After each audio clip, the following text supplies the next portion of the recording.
Hello and welcome back to another video. I am of course Jager of JLoz, and today we're going to be unpacking Stargirl episode 11, The Shining Knight.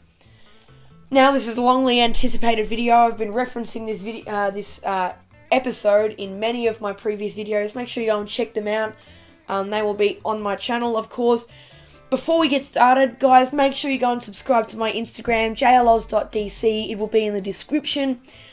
Follow for daily DC facts and DC news, awesome moments from the comics, and all your greatest DC content. I'd really appreciate a follow. It would be awesome if I could see a few familiar faces from the channel over there. But without further ado, how about we get into the video?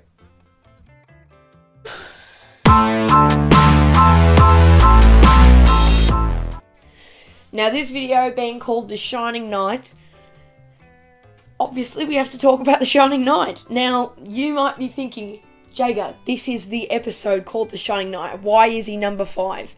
And I thought that too, man. I thought this was going to be way more Shining Knight, but there was just so much in this episode. This plays a really minuscule role, which I was very confused about, but I don't care. It made up for it. Anyway, to talk about The Shining Knight, it's probably good that it comes first, you know. We can get a real taster of the Shining Knight. So basically, in this universe, The Shining Knight is Janitor Justin. And Janitor Justin's been this mysterious character. People speculated, is he Alan Scott? Is he Starman's dad? Is he Stargirl's dad? You know, is he John O'Frin dad? No one knows. Now we know. Shining Knight was a Janitor Justin, and he's part of the Seven Soldiers of Victory, and he knew Stripesy. And basically, in this episode, he's having a really bad time. His memory is gone. He's having visions of Dragon King. He doesn't know who he is. He doesn't know where he is. What he knows is the staff is here and Stripesy is here, and he knows where to find him. And he goes to find him. And Stripesy knows who it is. Beth and Rick are like, oh my god, what's going on here? And they sit down and, you know, Stripesy knows how to deal with him. And he goes, look, man, you were the great at telling your stories. You were awesome at telling stories. Tell me a story. Tell me how you got your sword. Tell me how you got Excalibur.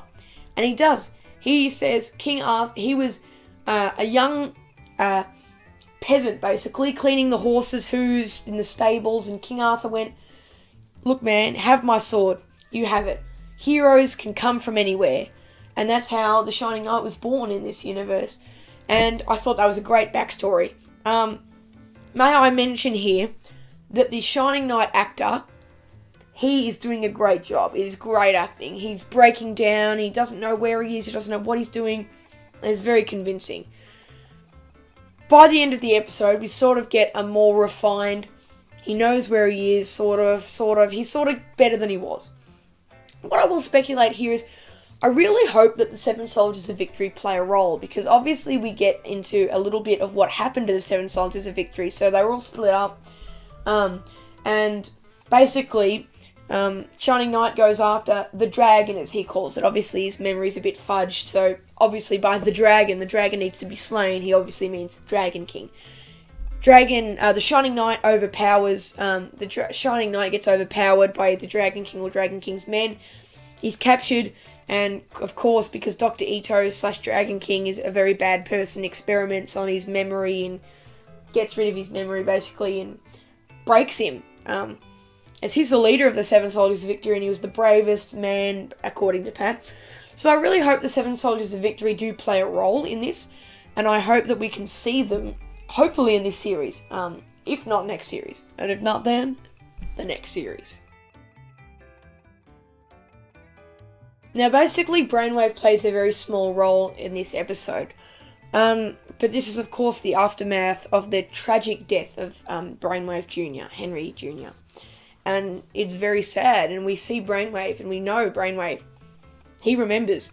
And we basically get this moment where Brainwave goes, I know who, to Icicle, he goes, I know who Stargirl is, her name's Courtney Whitmore. And her stepdad? Yep, that's Pat Dugan, that's Stripesy. And basically, he goes, alright, I'm going to go and kill him. And Jordan goes, no, don't. And Brainwave goes, why? And then, of course, in true Brainwave fashion, not waiting for an answer, reads his mind and goes, you were hesitating because of their mother? and then basically goes, you have to make a decision, man, or I'll make it for you. And basically, Brainwave knows, and basically later in the video, in the episode, we get the funeral, the school little funeral of Henry King Jr. and of course our JSA members are sitting in there. Yolanda was pretty hit hard, went to go and say a prayer for him during the morning. And then they go, oh yeah, la-di-da-di-da, and we'll get someone who knew him the best, his father, Henry Jr. and Henry Sr., and puts on his best sob story, his acting, some people die, it's about who we are today. It was nobody's fault, and then locks in on Courtney's mind and goes, except yours. Meet me outside, please, in a heartfelt, obviously going to kill her. But obviously Courtney, not as dumb this time, doesn't go. So basically Brainwave he's back, he's better than ever, according to him. His powers of, in the words of Count Anakin Skywalker to Count Dooku, his powers have doubled since the last time they've met.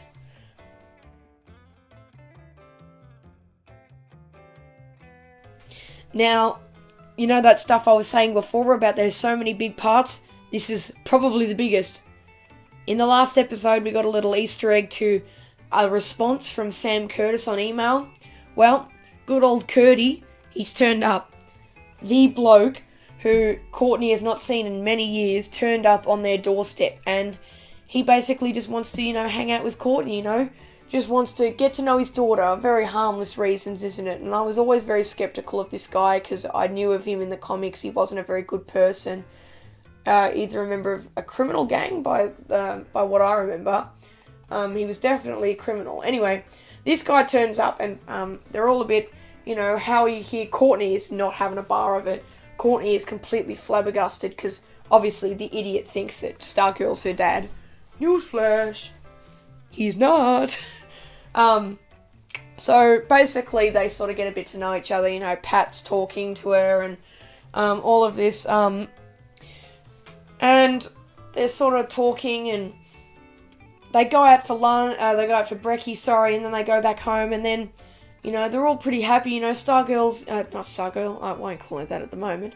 Courtney's like, yeah, they're sort of getting to know each other, they're sort of, you'll come and visit me, won't you? And Courtney goes, yeah, I will.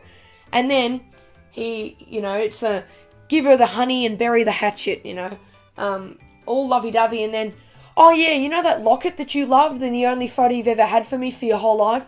Oh yeah, I'll take that, and then I'll sell it, and then I'll use the money to, buy a house, yeah, and, I'll take you shopping. Idiot's not gonna do that, obviously, but Courtney's so flabbergasted by it, just gives it to him, and he's walking off, goes inside, and this is a beautiful moment. This is an absolutely beautiful moment. I love the relationship between Pat and Courtney. It's so genuine. And Breck Bassinger's acting in this, and so is Pat's actor's acting, is paramount to the success of the scene. And she just goes in and doesn't say anything, and Pat just goes, look, if you need to yell, if you need to cry, I'm here. And she just bursts out into tears and gives him a big cuddle. And, Barbara watches on in awe, and then Pat, what I was hoping, honestly, would happen, goes out, catches up with him, la-di-da-di-da. Why would you take the locket, man? Or, it's business, everything's, playing it down. And he goes, and then he makes a comment about Barbara, and he goes, oh yeah, she's still looking good. She looked better when I had her, though. And Pat just turns around and smacks him. And he just hits the ground, smack bang, and and it is a great moment. He's sitting there, and Pat's like, don't you ever come back, and he's like, you're lucky I'm busy, and then buggers off back into the house, and great scene, you had it coming, Sam. I hope I never see that bloke again, but he's obviously going to have to be a villain for season 2 or season 3. He's going to play a part. If he wasn't going to play a part, they wouldn't have brought him in. That's how this show works. Everything has a place and everything has a reason, so I really liked the scenes with Courtney's dad, and I loved it more when Pat gave him a big sucker punch in the right of the chin. Now, in this episode, it was really interesting because usually Courtney has had her character arc go pretty well for her. Obviously, there's been little inconspicuous problems. You know, Shiv knows her identity, Brainwave knows her identity, but these are pretty much just gone. Brainwave gets knocked into a coma conveniently. Shiv gets locked into a prison conveniently and doesn't want to tell her dad because she doesn't want to get sidelined. All these convenient things that basically solve Courtney's hero journey for her. But this is different. She has had a giant slump at the moment, and she just doesn't know what's going on, and the staff won't work for her. She's really depressed, about her dad, and she's really just deflated as a character, and it's good to see. It's good to see that our protagonist doesn't get everything handed to her on a silver plate. It's refreshing. And I appreciate that the writers of this show, who are very talented people, know how to write Courtney well. Now, the next point I'll make on this, it's I've got written here, Stargirl Slump and Mike. Now, for those who watched my halfway season review, which is very good, mind you, if you want to watch it, just it'll probably be in the top right of your screen. Go and watch that, because it's basically the halfway of the season, and it includes all the things that I couldn't really put in my Easter egg videos, that not appropriate, not related. That's a really good video because I explore the character of Mike, and I really like the character of Mike. I think he is the greatest character on the show, and he just keeps getting better. And he's a really, really interesting character. And in this scene, he is the one who doesn't know. He's the innocent little brother who doesn't know doesn't know anything, and isn't aware of the situation. And it's really, really sad, because Mike's a really good kid, and deep down, he's a funny, caring, and honest kid, and he loves Courtney, and he loves Barbara, and he loves Pat. And in this, basically, Mike's calling out to Pat. He's like, why aren't you telling me this? What did I do? What did I do? And it's really, really, really emotional. It's an emotional scene, not just for the watcher, but for the actual character of Mike. And I really like that these two characters of Courtney and Mike are going through their own personal challenges that basically relate to each other, and they don't even know it. Now, number one here isn't an Easter egg, but it is just one of the greatest endings to a Stargirl episode I've ever seen. Now, first of all, a little point I forgot to make on Brainwave. All of this talking, it's really interesting because Brainwave talks, and he also talks in the mind, and I thought it'd be really funny if Brainwave, that thing where people go, Donald Trump's an idiot because he says the quiet part out loud. Brainwave basically can talk to someone through their mind and in real life. Does he ever say the quiet part out loud? Does he? And everyone just goes, wait, what was that? I just thought that'd be funny, but this ending is incredible. Basically, Brainwave goes to Jordan. Jordan does his own digging, finds out that Barbara knows all of this stuff, finds her history and all this stuff, and basically Jordan goes, do it. Kill them all, and kill Pat, kill Barbara, kill Courtney, and you know what? Kill Mike too. We don't want any legacy characters running around. That's a nice nod, because basically the mantle of Starman, Stargirl, etc. has been passed down that many times. It's not even funny. Anyway, and we get Brainwave walking out and going to kill them.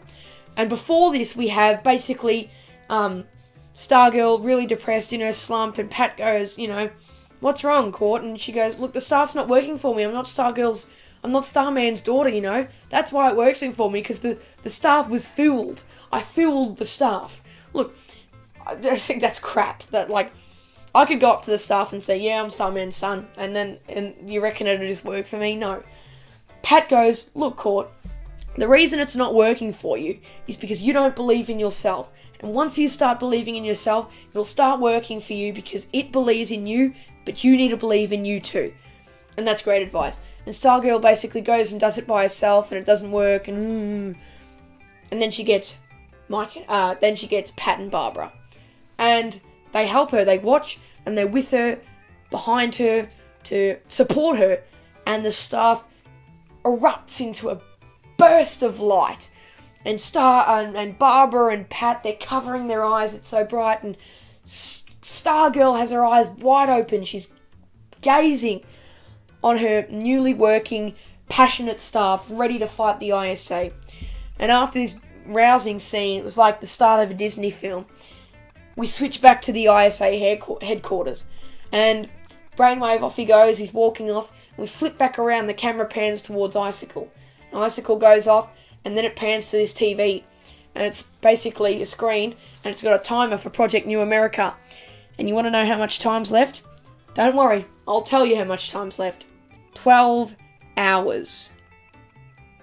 There is 12 hours until Project New America starts. We are getting into the back half of this season.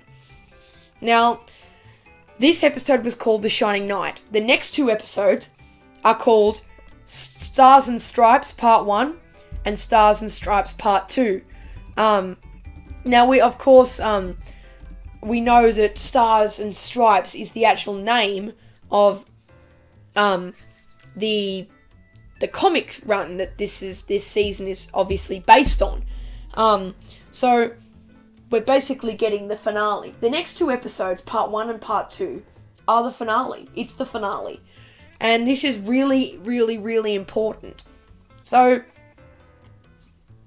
with this giant ending, we will bring this video to a close. Thank you guys so much for watching the video. Stargirl is getting really good, and I can't wait to start the finale and get my video out as quickly as possible. Make sure to like and subscribe and turn on that notification bell so you never miss out on one of our Stargirl videos. And be sure to check out my halfway season review, which should be still in the top right of your screen if you click on that little eye. Make sure to subscribe to ICCL25 and Glider Guy. And if you haven't already, please make sure to follow my Instagram to get daily DC facts, news, and awesome moments from the comics. If you follow and you DM me and say you're subscribed on YouTube, and you send me a DC character you want a fact on, I will get it to you within Godspeed. And I will tag you in it and do whatever you want me to do with it, honestly. I'd love to see a few familiar faces, so if you can make the journey over to my Instagram, the link will be in the description and on my social media links on my actual channel page. Thank you guys so much for watching. I hope you have the best of days. Thanks, and I'll see you in the next video. Cheers.